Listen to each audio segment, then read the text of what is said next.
All right, so today we are going to take a deep dive into the fascinating world of simple carbohydrates. Okay. Yeah, and how they can really impact our health. We're going to be focusing on some insights that we gleaned from a blog post. Oh, cool. Yeah, it's titled Book Reading Notes, and then the rest is in Chinese. Ah, okay. It's Oyi Li, part 33. Gotcha. And then colon, types of simple carbohydrates. Hmm. It was published on March 7th, 2025 on qianmeng.org. Mm-hmm. Now, for those of you who aren't familiar with qianmeng.org, Yeah. it's a blog that's run by a self-proclaimed old software plumber who also happens to be an avid reader with a passion for sharing knowledge. Right. This particular blog post that we're going to be discussing today delves into a book about managing high blood pressure, blood sugar, and blood lipids. Okay. The three highs, as they're often called, and it highlights simple carbs as a key factor in managing those three. And what I think is interesting is that the book doesn't just demonize all carbs. It actually emphasizes the importance of understanding the different types of simple carbs and their unique effects on these three conditions. Okay, so before we jump into the specifics, can you give us a quick refresher on what simple carbs are All right. and why they're such a hot topic when it comes to health? Think of simple carbs as like those sugary treats Uh, that give you that quick burst of energy, right? okay. So they're made up of really short chains of sugar molecules. Gotcha. So your body can break them down and absorb them super rapidly. Imagine them as like these tiny speedboats Oh, okay. zipping through your digestive system, quickly delivering sugar into your bloodstream. So it's that rapid absorption that can lead to those dreaded sugar spikes Exactly. and crashes, right? Yeah, And the book specifically links those fluctuations to problems with blood pressure, blood sugar, and blood lipids. exactly. Yeah. The book really explains that these rapid spikes can like really overwork your pancreas, which Oh, can lead to insulin resistance, which is a key factor in developing type 2 diabetes. gotcha.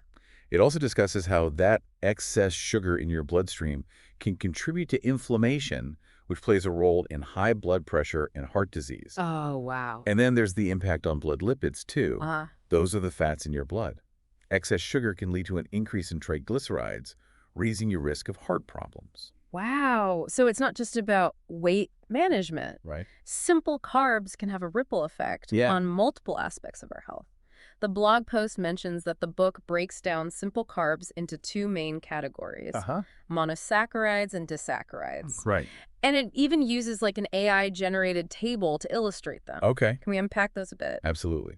So monosaccharides are like the soloists of the sugar world. Okay, Single sugar unit ready to be absorbed. gotcha. Glucose, our body's primary energy source, is a great example. But too much glucose, Mm. especially from those speedboat simple carbs, can really overload the system. So even though glucose is essential, too much can backfire. Right. Then you have fructose, which is naturally found in fruit.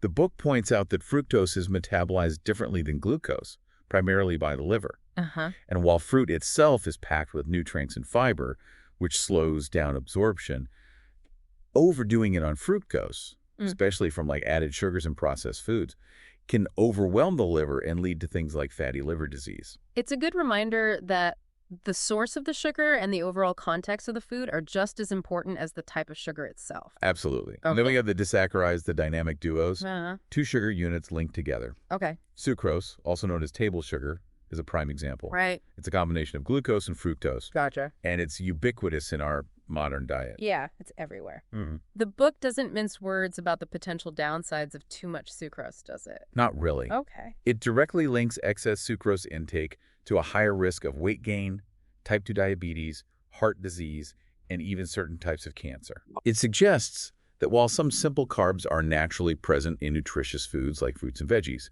added sugars are where the real trouble begins. So is the book suggesting we avoid all added sugar entirely? Well, That seems pretty tough in today's world. it's not about striving for absolute zero. Okay.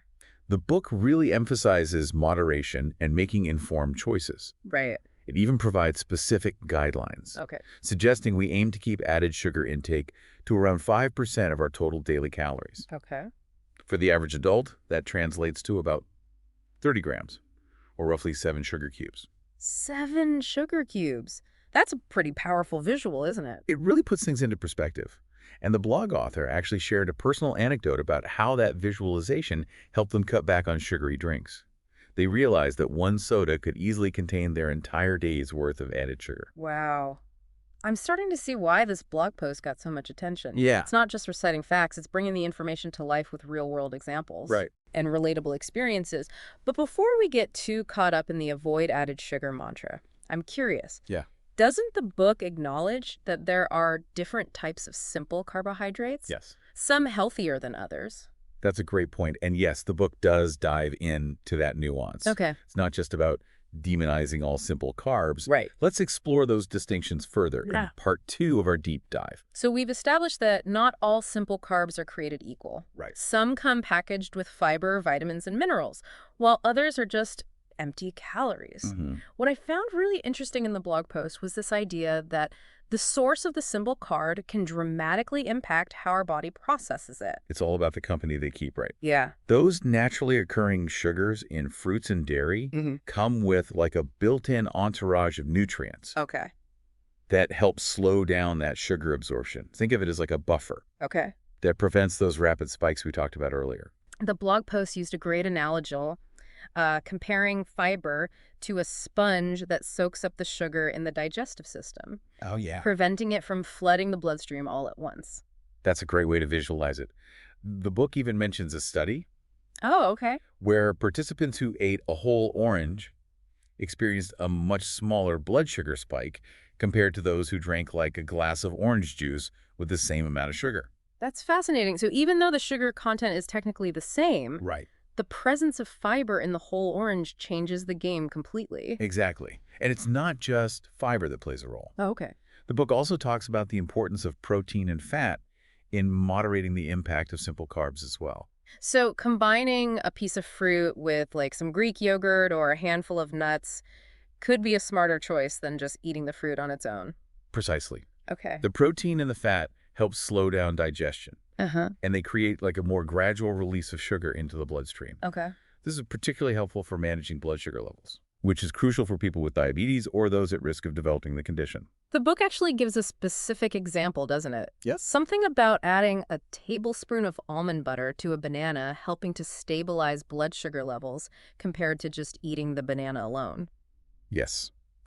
And it even mentions that this strategy can be helpful for managing cravings, too. Oh, okay. When your blood sugar levels are stable, you're less likely to experience those intense sugar cravings that can lead to overeating. It's all about finding those strategies that work for you, isn't it? Yeah. The blog author even admitted that they used to struggle with those afternoon sugar crashes, but found that simply adding a handful of nuts to their lunch helped tremendously. It's those personal anecdotes that make this information feel so relatable and actionable. Absolutely. It's about understanding the science, but also recognizing that we're all individuals with our own unique needs and preferences. Yeah. The book encourages experimentation, finding what works best for your body and your lifestyle.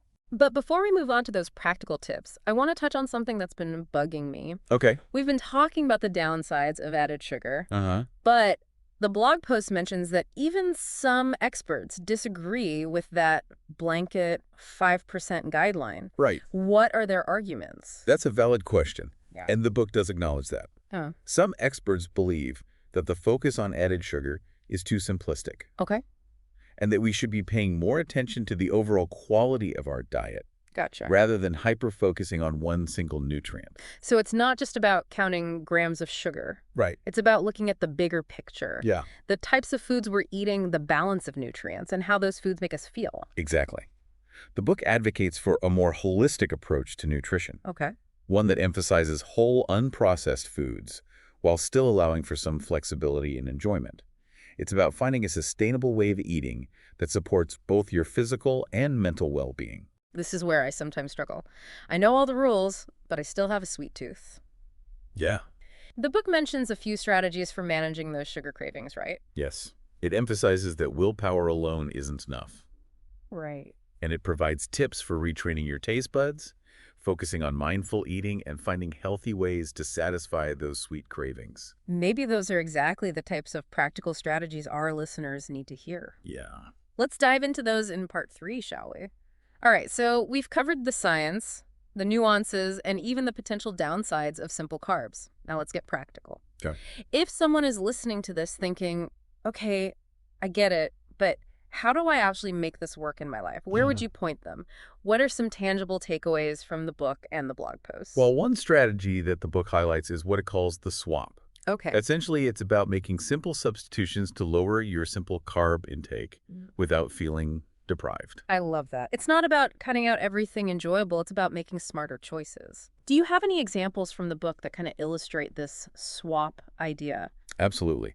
One example is swapping white rice for brown rice. Okay. Both provide carbohydrates, but brown rice is a whole grain packed with fiber that slows down sugar absorption. Right. Another swap is choosing whole fruit over fruit juice. Okay. Remember that study we discussed earlier where eating an orange led to a smaller blood sugar spike compared to drinking orange juice? Right. Even though they have the same amount of sugar, the fiber in the whole fruit makes a huge difference. I'm sensing a theme here. Fiber is our friend. The book calls fiber the unsung hero of blood sugar control. Uh-huh. It dedicates an entire section to explaining the different types of fiber and their unique benefits. That's actually a great point. Not all fiber is created equal, is it? Exactly. The book explains that soluble fiber found in foods like oats, beans, and apples helps to lower cholesterol and stabilize blood sugar levels. Okay. Insoluble fiber found in foods like wheat bran vegetables and nuts adds bulk to your diet, aids digestion, and helps you feel full and satisfied. So incorporating a variety of fiber-rich foods is key. Yeah. But what about those of us who have a serious sweet tooth? Uh-huh. Does the book offer any strategies for managing those cravings? It does, and this is where things get really interesting. The book suggests that sometimes those intense sugar cravings are actually a sign of a deeper imbalance in the body. So it's not just about willpower, it's about addressing the underlying issue. Precisely.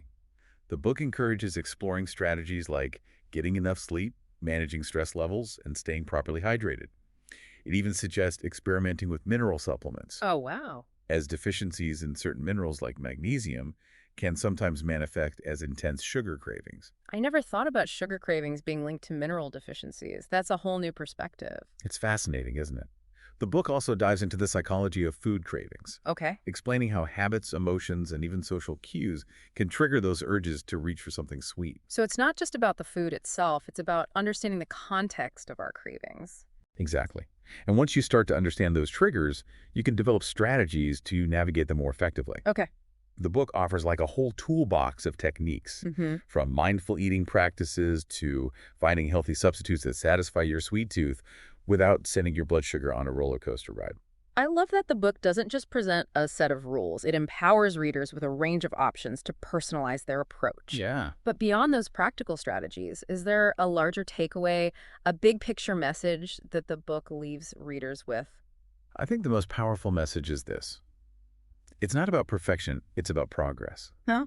Making gradual, sustainable changes to your diet and lifestyle can have a profound impact on your health and well-being. Yeah. It's about finding a way to enjoy food while nourishing your body and honoring your individual needs. That's a really encouraging message. So as we wrap up this deep dive, what's one final thought you'd like to leave our listeners with? Something to ponder as they embark on their own journey to better understand and manage their intake of simple carbs. I'd encourage everyone to approach this not as like a restrictive diet, but as an exploration. Pay attention to how different foods make you feel. Experiment with new recipes and flavors. Yeah. And most importantly, be kind to yourself throughout the process. Right. This isn't about guilt or deprivation. It's about empowering yourself to make choices that support your overall health and well-being. Beautifully said. And remember, listeners, this deep dive is just the beginning of your journey. Armed with this knowledge and a sense of curiosity, you can navigate the world of carbohydrates with confidence and create a way of eating that truly nourishes you from the inside out.